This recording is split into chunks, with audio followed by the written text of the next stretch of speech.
இப்போல்லாம் நெறைய பேர் வந்து பால் இல்லாத டீ, காஃபி அந்த மாரி குடிக்கிறது வந்து விரும்புறாங்க. அந்த வகையில பார்த்தோம்னா, பிளாக் டீ, கிரீன் டீ அதே மாரி இப்ப ரொம்ப ஃபேமஸா ஆகுறதுன்னு சொல்லி பார்த்தோம்னா, செம்பருத்தி டீ. இந்த செம்பருத்திலயுமே வந்து பார்த்தோம் அப்டின்னா, நெறைய யூசஸ் வந்து இருக்குங்க.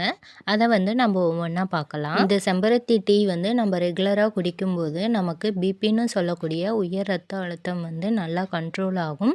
அது மட்டும் இல்லாம, இதில ஆன்டி ஆக்ஸிடென்ட் வந்து அதிகமா இருக்கிறதுனால, இது வந்து கொலஸ்ட்ரால் லெவலையுமே வந்து கண்ட்ரோல் பண்ணும்.